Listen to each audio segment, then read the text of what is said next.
Nizamabad rural MLA camp కార్యాలయంలో 1,90,22,040 రూపాయల విలువ గల కళ్యాణ లక్ష్మి షాదీ ముబారక్ పథకం కింద 190 మంది లబ్ధిదారులకు చెక్కులను ఎమ్మెల్యే భూపతి రెడ్డి పంపిణీ చేశారు. అనంతరం ఎమ్మెల్యే మాట్లాడుతూ రాష్ట్ర ప్రభుత్వం విద్య, వైద్యం, వ్యవసాయం, మహిళా సాధికారత, ఉపాధి కల్పన వంటి అన్ని కీలక రంగాలపై ప్రత్యేక దృష్టి సారించిందని తెలిపారు.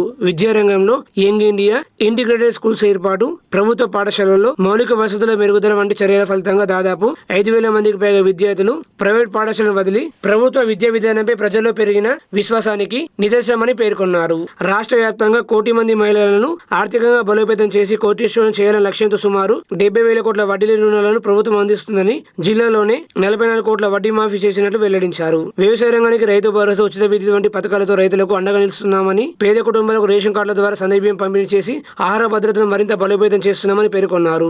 నిరుద్యోగ నిర్మూలన కోసం రాష్ట్రానికి పెట్టుబడులను ఆకర్షించి పరిశ్రమల ఏర్పాటు ద్వారా యువతకు ఉపాధి అవకాశాలు కల్పిస్తున్నామని తెలిపారు. ఆధ్యాత్మిక రంగానికి కూడా ప్రభుత్వం సమాన ప్రాధాన్యత ఇస్తుందని, ముఖ్యమంత్రి రేవంత్ రెడ్డి నాయకత్వంలో ఆలయాల అభివృద్ధికి ప్రత్యేక కార్యాచరణ చేపట్టామని చెప్పారు. ఈ కార్యక్రమంలో కాంగ్రెస్ పార్టీ నాయకులు భాస్కర్ రెడ్డి, ఆయా మండలాల అధ్యక్షుడు, మాజీ అధ్యక్షుడు, డీసీసీ కార్యవర్గ సభ్యులు, సర్పంచ్ ఫోరం అధ్యక్షుడు నరేష్ తదితరులు పాల్గొన్నారు.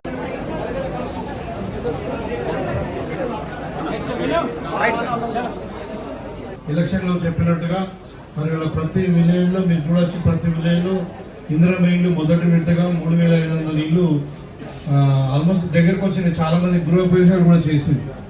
ఇంకా మనకు కొత్తగా ఈ సంవత్సరం కూడా మళ్ళా 2,500 ఇండ్లు ఇంకా వచ్చినాయి. అంటే దగ్గర మన నియోజకవర్గంలోనే 7,000 ఇండ్లు ఇప్పుడు కట్టబోతా ఉన్నాము. భవిష్యత్తులో ఒకటే, మన నియోజకవర్గంలో ఎక్కడ కూడా గుడిసె కనబడకుండా, ఎక్కడ కూడా పక్కా ఇల్లు లేకుండా ఎవరు కూడా ఉండకూడదు. ఇక రాబోయే 2.5 సంవత్సరాలు కూడా మళ్ళీ ఎన్నికల వరకు మొత్తం నియోజకవర్గంలో ఎవరికి ఇల్లు అవసరం ఉన్నా కానీ అందరు కూడా ఇల్లు ఇవ్వడం జరుగుతూ ఉంది. ప్లాట్లో ఇల్లు లేని వాళ్ళు అడిగిపోయి ప్లాట్లు లేని వాళ్ళకు ఇప్పుడు వచ్చే సంవత్సరంలో మరి ఇంకా ప్లాట్లు కూడా 75 గజాల ప్లాట్ ఇచ్చి వాళ్ళకు ఇల్లు ఇస్తామని చెప్పి ప్రభుత్వం నిర్ణయించింది. అది కూడా మనం గవర్నమెంట్ భూమి కూడా చాలా గ్రామాలలో ఐడెంటిఫై చేసాం. లేని దగ్గర కూడా అవసరం ఉంటే మరి కొని ఒక్కొక్క భూమి లేని వాళ్ళకి 75 గజాల భూమి కూడా ఇవ్వడానికి నిర్ణయించింది. మీకు అందరూ కూడా తెలిసి గ్రామాలలో అందరూ ఇందిరమ్మ ఇల్లు నడుస్తూ ఉంది.